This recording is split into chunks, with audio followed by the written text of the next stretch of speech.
La situation de Lamine Yamal, c'est la même situation qu'Achraf Hakimi avant la Coupe d'Afrique des Nations. C'est pareil. Là, on nous sort quoi? Qu'en fait, il pourrait rater les premiers matchs du mondial contre le Cap-Vert et l'Arabie Saoudite pour être prêt pour la suite, pour les matchs d'élimination directe, voire une rencontre décisive comme le match contre l'Uruguay en phase de groupe. Alors oui, l'Espagne n'a pas besoin de Lamine Yamal pour gagner contre le Cap-Vert ou l'Arabie Saoudite. Personne n'en doute. Mais vous voyez le petit schéma, vous voyez l'histoire. Il va être là, il va jouer contre l'Uruguay. Il va se faire casser parce que les Uruguayens, c'est des casseurs. Les Uruguayens, ils vont le découper. Et ça va rechuter. Honnêtement, c'est limite, en fait, l'histoire, on la connaît avant de la voir. Le film, on l'a déjà vu. Moi, je pense clairement que Lamine Yamal, malheureusement, ne devrait même pas aller jouer à la Coupe du Monde. Alors, une Coupe du Monde sans le meilleur joueur actuel, oui, je suis d'accord avec vous.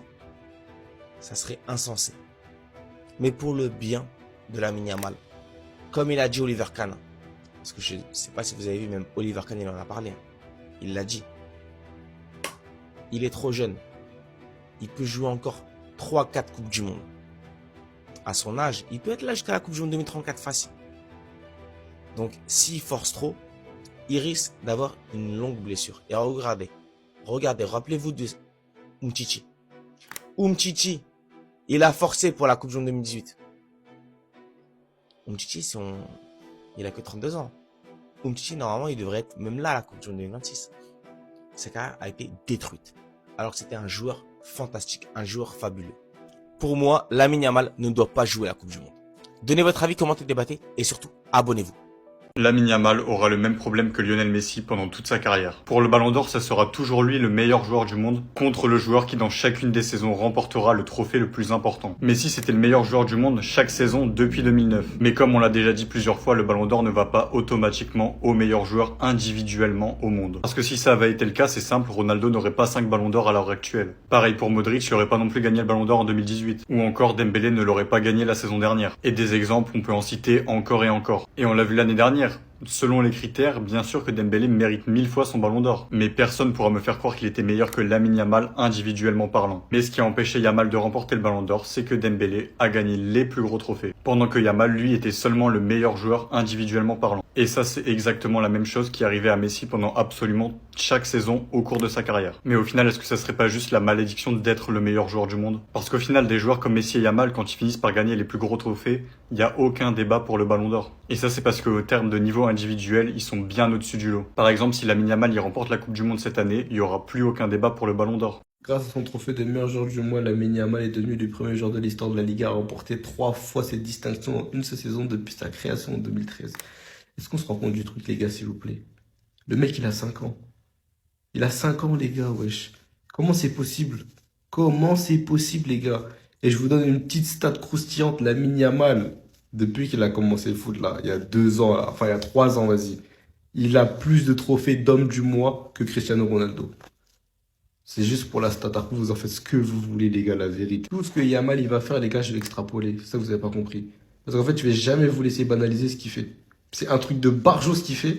Et je vais jamais vous laisser banaliser ça. Sachez-le. En tout cas, il va finir meilleur joueur de la Liga. Et celui qui me dit que c'est pas mérité, les gars.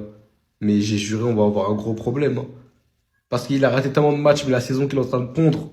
Mais c'est amplement mérité. Amplement mérité. Que j'entends personne dire que c'est un vol.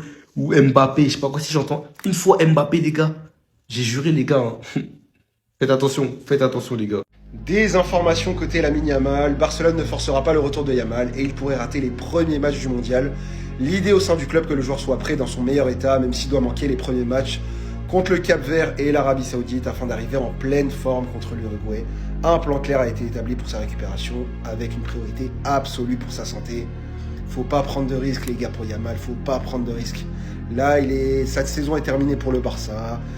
Il faut qu'il se concentre sur la Coupe du Monde, il a gagné la Liga et la Supercoupe, faut qu'il se concentre, faut qu'il récupère tranquillement. Le Barça veut que l'Espagne prenne aucun risque et fasse attention à Lamine Yamal pendant la Coupe du Monde. Attendez, bougez pas, je vous explique. Barcelone ne veut pas forcer Lamine à précipiter son retour avec la sélection pour la Coupe du Monde. À l'intérieur du club, un plan clair a été établi pour sa récupération, avec une priorité absolue accordée à sa santé. La fédération espagnole a été informée de cela au cas où des risques apparaîtraient.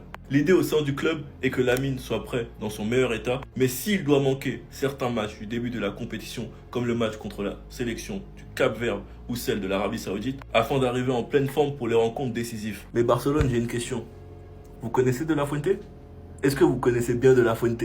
Là, on parle bien d'un monde où si Lamine n'est pas prêt, ça ne veut pas dire qu'il va manquer les 2 premiers matchs avec l'Espagne, mais si sa blessure dure plus longtemps que prévu, vous pensez vraiment que De La Fuente, il en a quelque chose à faire? Je pense qu'on le fait déjà depuis longtemps. Et on connaît aussi très bien Lamine. Ces 2 matchs-là, il va pas les manquer, qu'il soit prêt ou qu'il ne soit pas prêt. Et De La Fuente, il va le mélanger. Pour moi, il faut juste prier que Lamine soit juste prêt avant la Coupe du Monde. Parce que les risques, ces 2 fous, ils vont les prendre. J'en suis certain. Sinon, vous les gars, vous en pensez quoi? Ramenez-vous sur l'importance sans nuit. Le nombre de blessés qu'on a eu en l'espace de 3 jours, là, je sais pas ce qui est en train de se passer. Estevao, déchirure. Lamine Yamal, blessure ischio-jambier. Militao, fin de saison. Arda Güler, fin de saison. Alors moi j'ai une théorie, mais elle va peut-être pas plaire à tout le monde. C'est que Neymar est en train de sacrifier toute la planète. Ça veut dire même vous là, même vous quand vous sortez, faites très attention. Neymar est en train d'absorber toute l'énergie vitale de la planète. Vous pouvez vous blesser à tout moment. Il est prêt à tout pour aller à la Coupe du Monde. C'est-à-dire que lui, il va prendre l'énergie vitale de tout le monde, comme ça il est en pleine forme, il va aller à la Coupe du Monde, il va tout déchirer. Vous avez pas remarqué là déjà, Neymar il se blesse plus, ça fait un très bon moment que Neymar s'est plus blessé. Depuis que Rodrigo s'est fait les croisés, il se blesse plus. Moi je dis juste il y a des trucs bizarres. Il est en train de rayer toute la liste. S'il faut blesser Ancelotti et qu'il fasse pas sa sélection, il va blesser Ancelotti. Carrément même ses contours, il recule même plus. Regardez comment ses contours, il montait lors de sa signature à Santos, là son retour. Et la idée que je crois même qu'ils ont baissé, c'est du jamais vu sans opération. Ce mec est en train de boire le sang de toute la planète. Personne n'est en sécurité. Là, tout à l'heure, j'ai vu un Kemé, il est tombé dans les escaliers. Ça se trouve, c'est pour Neymar encore. Ça se trouve, là, il vient de servir Neymar. Les gars, Yamal vient d'être élu meilleur joueur d'avril en Liga. Et pour moi, c'est complètement mérité. Mais je vais parler d'un autre sujet. Mon autre TikTok, j'avais parlé de l'âge de Yamal, etc. Que je trouvais impressionnant ce qu'il faisait à son âge. Mais j'avais émis des réserves sur certains trucs. Le problème, c'est que Barcelone le fait trop jouer. Je sais, vous allez me dire c'est trop facile, il vient de se blesser, tu dis ça. Oui, c'est vrai. Logique, mais ça confirme ce que je disais. Cet âge-là, c'est exceptionnel d'être aussi bon, je suis complètement d'accord avec vous. Mais les gars, à faire jouer un jeune de 18 ans avec autant de matchs dans les jambes chaque année, vous l'avez vu avec Pedri, c'est contre-productif. Aujourd'hui, le problème du Barça, c'est qu'il est trop esselé sur le terrain et qu'il ne peut pas tout prendre sur ses épaules, c'est impossible. Aussi fort soit-il. Parce qu'à cet âge-là, ton corps peut craquer très vite. Vous vous rendez compte qu'un joueur de 18 ans joue 60 matchs par saison. Et j'avais la même réflexion avec Warren au PSG. Vous allez vous le cramer bêtement. Mais aujourd'hui, il y a tellement une telle dépendance à Barcelone de Yamal que lorsqu'il joue pas, tu sens directement et tu ne sais pas si Barcelone va remporter le match ou non.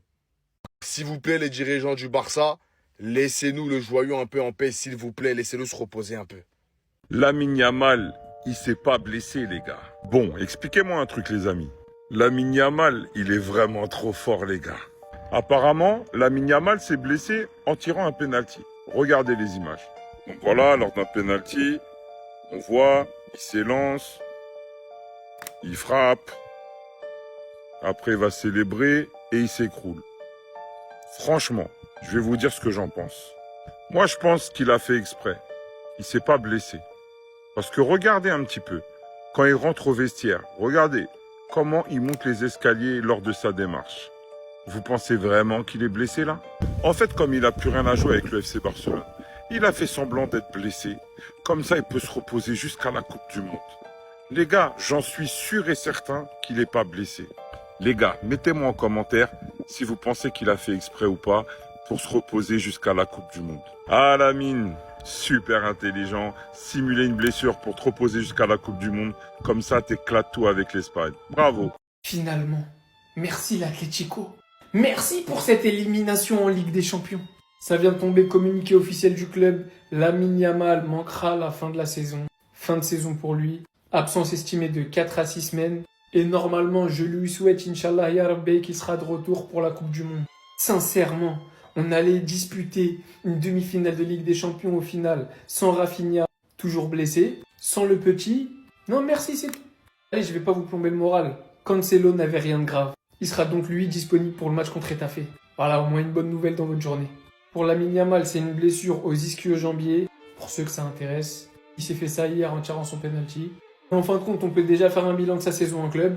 Lamine Yamal, cette saison, il a déjà fait mieux que sa saison précédente où il a fini top 2 au Ballon d'Or. Avec 10 matchs de moins, s'il vous plaît. Et on n'oublie pas qu'il a joué une bonne partie du début de saison sous Plubalgi. 24 buts, 18 passes décisives, toutes compétitions confondues. Double-double en Liga, 16 buts et 12 passes D. Et en Ligue des Champions, 6 buts et 4 passes D. Bref, la saison est réussie. Maintenant, il n'a plus qu'à se reposer, à récupérer et à aller illuminer le football au mondial. Voilà tout ce qu'on attend de lui. Les gars, Yamal, il m'a déréglé. Regardez un match du Barça sans lui sur le terrain. Oh la purge! Starfala, mais si il meurt aussi, il part, on va faire comment nous? Non, t'as là les gars, regardez. Comment on a fait tous ces années? Ah, on avait Messi, c'est vrai. Mais après Messi, à quoi il était. Comment on a fait pour regarder le Barça là? Je crois que c'était pour Dembélé que j'ai allumé un petit peu. Mais là, comment? Mais s'il n'est pas là, on va faire comment? Wallah, les gars, je me suis fait chier toute la deuxième mi-temps. Ah ouais, là, Bardi et tout, j'aime bien. Mais ah ouais, mais ça n'a rien à voir avec Yamal. Hein. Ouais, après, les gens, ils veulent le tailler. Vous êtes fous. Lui, c'est le seul type, il ne doit même pas avoir de clubisme. Wallah, Zarman, tout le monde du foot doit être unanime, frère. Ouais, ce mec. En fait, c'est pour lui, j'allume ma télé, en fait. Les gars, wallah, je me suis fait chier 45 minutes. Sans lui sur le terrain. Ah ouais.